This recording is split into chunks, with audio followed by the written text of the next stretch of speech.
Now it's time to focus more on Ukraine and the dire situation in the northeast of the country, which has seen more offensives by the Russians there. Now let's talk more about it with our guest, and we're joined now by Rostyslaw Khotin, journalist, Radio Liberty. Good to have you on the program. Hello, good evening.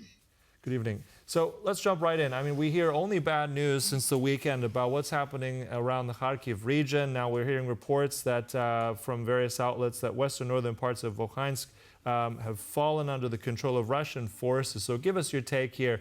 I mean, is this now the collapse of this region? Will we see also Kharkiv itself being taken, or what's in your mind? What's next in this region?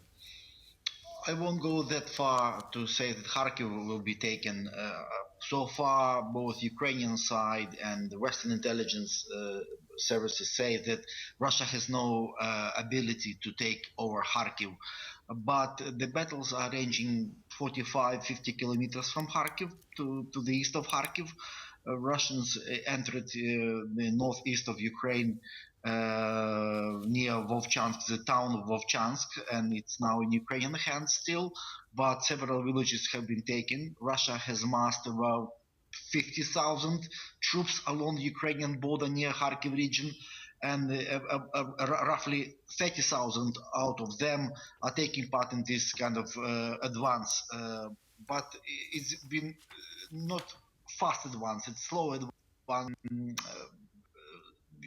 The question is now whether Ukrainian border troops and generally speaking the army was prepared to repel such an act of aggression in Kharkiv region.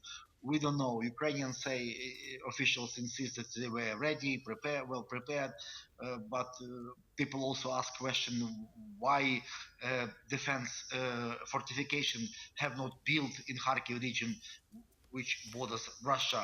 And, but speaking of officials, Rustem Umerov, Ukraine's defense minister, says that the situation on the ground is extremely difficult. We need more artillery shells as Russia is still many times ahead. I mean, these are not good news for us here in Poland, in the region, and also for Ukraine. And we know that Ukraine is still waiting for American weapons and equipment. Where is that? And is it possible for Ukraine to get even more help from its neighbors?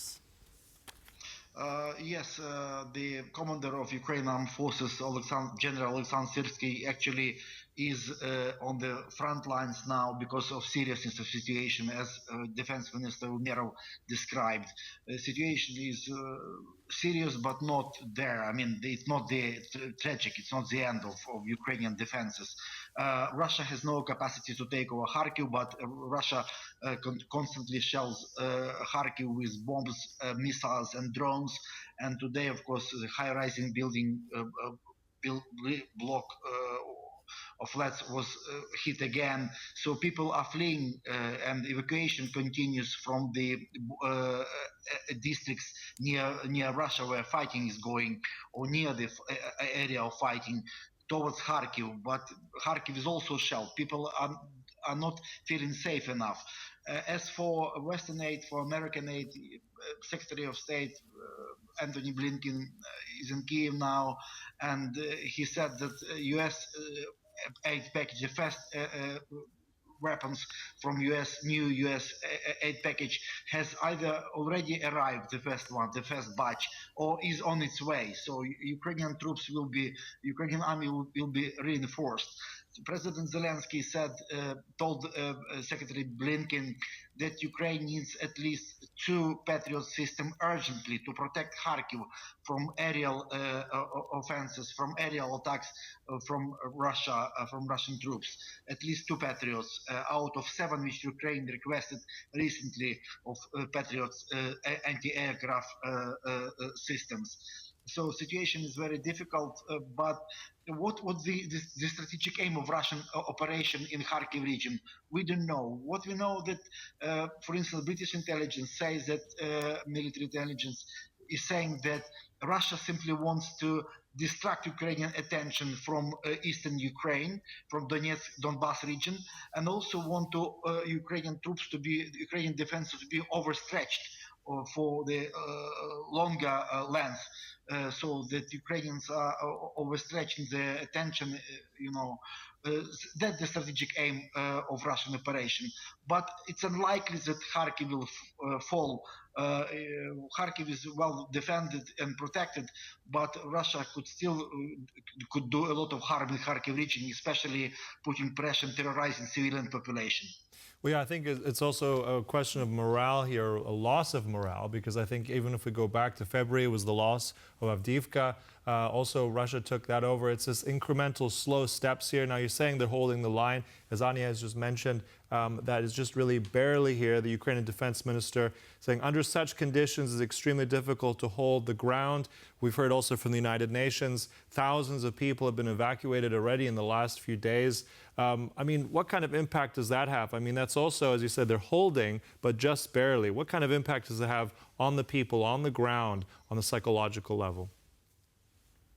The evacuation is ongoing. People are feeling, of course, very sad and stressed and shocked of such quick Russian advance. But again, it's limited. Advance is limited to just several districts of region. That's the first thing. Second thing is that people are moving to Kharkiv, the city of Kharkiv, Ukraine's second largest city of Kharkiv, with a population of 1.5 at least million people. But city is not protected well enough. You know, like they moved to Kharkiv thinking it's a safe haven, but it's not, because Russia constantly bombards Kharkiv with chemicals, missiles, and also guided bombs, aerial bombs. So it's difficult to be in. But is it a matter of lack of manpower or lack of equipment, or both? It's simply Ukrainian troops are overstretched. That's true.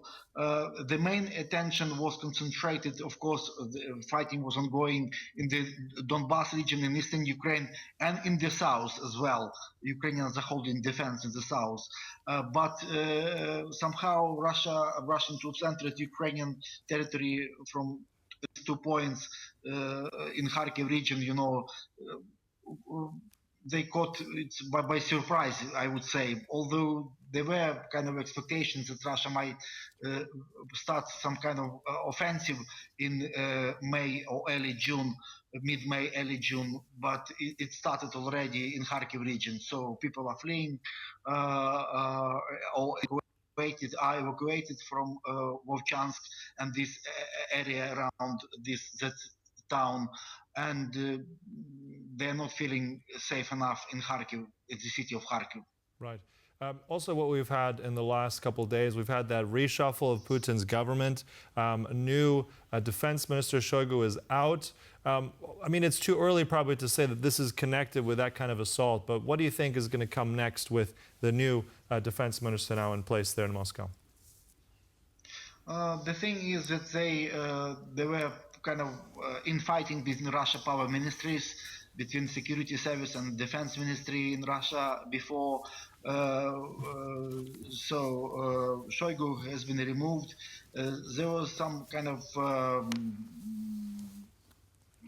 unhappiness how he conducted the war in Ukraine, with lots of problems and defeats in Ukraine. Also, the new defense minister, he is more kind of economy guy.